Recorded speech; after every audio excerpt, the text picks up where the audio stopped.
yet. Is the Biden administration doing enough? Not a lot of Americans being released from Hamas. Well, that's right. I just finished watching 47 minutes of unedited video of what happened on October the 7th. Number one, we should stand behind Israel. I don't think we should second guess them. I don't think we should set timelines or parameters on how they go about addressing the murders, the rapes, the beheadings, the torture that I observed.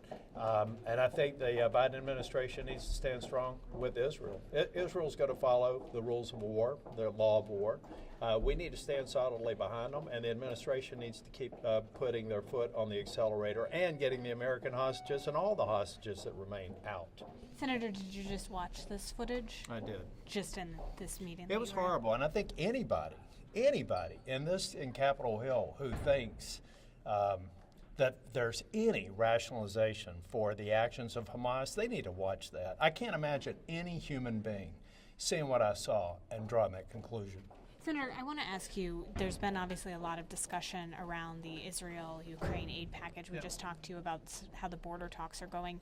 Given what you saw in there, given the immediacy that Ukraine and Israel are saying they need this funding, is it, in your view, still the best course of action to continue pushing for borders? It is, because I got a text this morning from a member on the House side asking for the update, saying, I hope that we can get something done. They recovered 14 bodies out of the Rio Grande yesterday. This is a humanitarian crisis. It's a homeland security crisis. We can't look past it. Hundreds of people are dying a year trying to get here. The cartels are almost making $1 billion a year. Tens of thousands of people are dying from opioid overdoses, primarily fentanyl, coming across the border. How anybody can't see that carnage and see that's something that I, as a U.S. Senator, have to place as a priority, including the priority of Israel and Ukraine, well, they need to do their homework. We've got to get all three done. You address that the parole issue remains a major sticking point. Can you just walk us through what the issues are? I think the issue is a lack of trust on the part of this administration. Keep in mind that crossings have increased fourfold since Trump left office. We have not changed a single law related to border security, and yet the crossings are over 4 times, 240,000 in October alone. The president needs to understand that that the Republicans simply don't trust him. If we don't have certainty on exactly what the parole policy is going to be, he could have thousands of people. That parole is supposed to be dealt with on a case-by-case basis. He's probably going to learn that the courts agree with that. But now he is using it as a mass tool for admitting people into this country and into the countryside. I think it's wrong-minded, and I think he also understands that the American people are with Republicans on this issue. Over 60% of the people think we have a crisis or a major problem at the border. It's going to get worse. He needs to fix it. But What do you think the end goal is?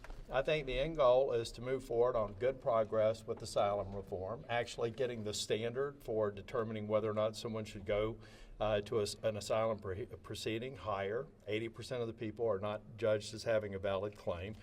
Much of that work has been done. I have to give James Lankford and Chris Murphy a lot of credit for that. On parole, we just have to have metes and bounds on how parole is going to be used, because I'm telling you, we will not get half of our conference if we leave it open, and I will be one who won't vote for it. Can I ask you on the parole issue, though? I mean, we're talking mostly about situations where there's specific countries where people are eligible for parole, Venezuela, Right, Haiti. there are, but the fact of the matter is he's used it in an inappropriate manner. He's probably going to lose a lawsuit over it. We're talking about thousands of people. That is not how it's supposed to work. If you read the plain letter of the law, it's supposed to be on a case-by-case basis. You can't make a case for 30,000 people without knowing the 30,000 individual circumstances. He's done that. So now we have to have some restraints on it. Now, having said that, do I think over the next 15 months or 12, 13 months that Biden is going to do a mass parole? No, because he's got a huge problem. He knows that if he doesn't reduce the flows that are 4 times what we saw in the Trump administration, he's got a huge political problem.